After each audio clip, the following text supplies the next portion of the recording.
Assalamualaikum warahmatullahi wabarakatuh. Bagaimana kabarnya anak-anak ibu semuanya?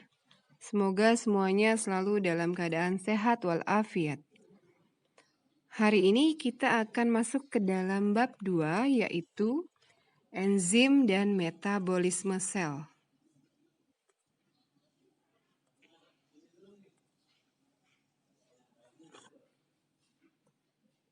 Pada bab 2 ini, tujuan pembelajarannya adalah siswa dapat mengidentifikasikan enzim-enzim yang berperan pada anabolisme dan katabolisme karbohidrat. Kemudian, siswa dapat menjelaskan proses enzimatis pada anabolisme dan katabolisme karbohidrat. Yang ketiga, mengidentifikasi hasil anabolisme dan katabolisme karbohidrat. Kita lihat peta konsepnya. Pada bab enzim dan metabolisme sel akan membahas mengenai pengertian dari metabolisme, katabolisme, dan anabolisme, kemudian enzim, katabolisme karbohidrat, katabolisme lemak dan protein, diet protein tinggi, dan terakhir anabolisme.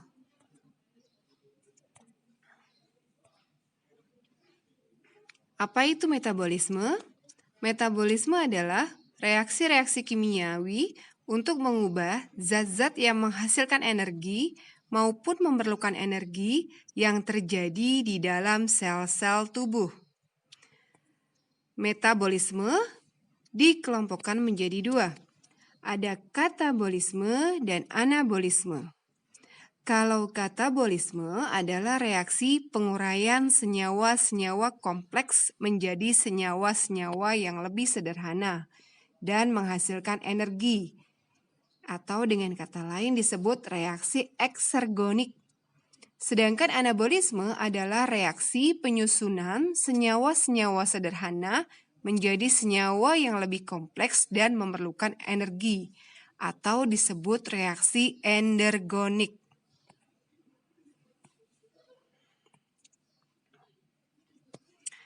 Enzim adalah senyawa protein yang diproduksi oleh sel-sel makhluk hidup dan berfungsi sebagai biokatalisator. Zat yang dipengaruhi oleh enzim disebut substrat. Sedangkan hasil reaksi enzim dengan substrat disebut produk. Klasifikasi enzim ada dua. Ada enzim intraseluler, artinya bekerja di dalam sel, jadi di dalam ya. Contohnya enzim katalase, dan enzim ekstraseluler. Ekstra berarti di luar, bekerja di luar sel. Contoh enzim-enzim pencernaan. Komponen penyusun enzim. Komponen enzim terdiri dari apoenzim atau protein. Karena tersusun dari protein, maka dia bersifat labil. Artinya mudah terdenaturasi atau mudah rusak. Kemudian dia juga terdiri dari gugus prostetik atau non-protein. Karena tersusun dari non-protein, maka sifatnya lebih stabil. Yang gugus prostetik ini nanti dibedakan menjadi kofaktor, terdiri dari ion anorganik, dan koenzim, terdiri dari senyawa organik kompleks. Sifat-sifat enzim. 1. Menggumpal jika dipanaskan. Umumnya akan rusak pada suhu di atas 50 derajat Celcius. Kedua, bekerja spesifik, artinya hanya bekerja pada substrat tertentu. Artinya satu enzim hanya bekerja untuk satu substrat.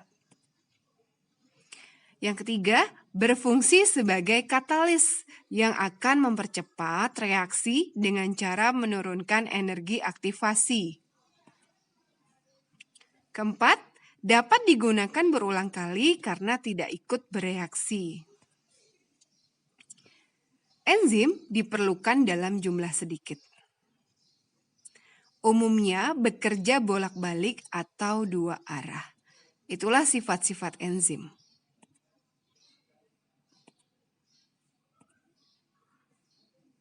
Cara kerja enzim. Enzim bekerja dengan cara menurunkan energi aktivasi, yaitu energi yang dibutuhkan agar reaksi kimia tertentu dapat terjadi. Teori kerja enzim ada dua. Pertama adalah teori gembok dengan anak kuncinya. Yang kedua, teori kecocokan induksi. Yang teori gembok dengan anak kuncinya artinya enzim memiliki bentuk sisi aktif yang sangat spesifik dan akan berikatan dengan substrat tertentu yang memiliki bentuk molekul yang sesuai. Dapat dilihat di bawah ya. Jadi bentuk enzim itu bentuk sisi aktifnya sangat spesifik. Hanya dapat dimasuki oleh substrat yang bentuknya sama agar dapat berikatan. Seperti kalian ambil contoh misalnya gembok dengan anak kuncinya. Gembok bisa dibuka jika anak kuncinya yang tepat digunakan. Kalau bukan anak kunci yang tepat, tidak akan terbuka. Kemudian yang kedua, ada teori kecocokan induksi atau induksi Veith.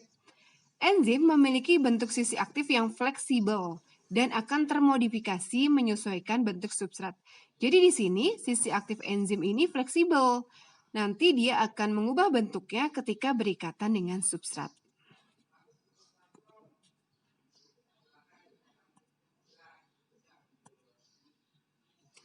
Lanjut kita ke penghambat kerja enzim atau disebutnya inhibitor. Inhibitor dibedakan menjadi dua. Inhibitor irreversible artinya berikatan dengan sisi aktif enzim secara kuat sehingga enzim menjadi tidak aktif dan tidak dapat kembali seperti semula. Rusak berarti enzimnya ya. Lalu ada inhibitor reversible. Berikatan dengan sisi aktif enzim secara lemah sehingga enzim dapat kembali seperti semula.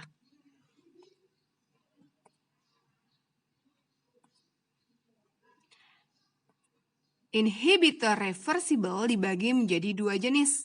Ada inhibitor reversible kompetitif dan ada inhibitor reversible non-kompetitif.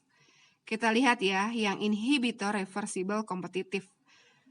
Artinya bersaing. Di atas adalah contoh dari yang A ya, yang bagian A itu adalah contoh dari enzim yang mengikat substrat, kemudian enzim melepaskan produk, itu normal. Tapi kemudian ketika ada inhibitor reversible kompetitif, yang terjadi adalah enzim, kemudian ada inhibitor. Inhibitor ini masuk ke dalam sisi aktif enzim, sehingga inhibitor berkompetisi dengan substrat. Gambar di sebelah kanan adalah inhibitor reversible non-kompetitif. Jadi yang A ini tanpa inhibitor sama seperti yang tadi, ini normalnya. Kemudian bagian B jika ada inhibitor. Jadi ada enzim, kemudian ada inhibitor reversible non-kompetitif, dia akan masuk ke dalam enzim. Substrat tidak dapat berikatan dengan sisi aktif enzim karena kompleks enzim inhibitor ini sudah termasuk atau sudah dimasuki oleh inhibitor.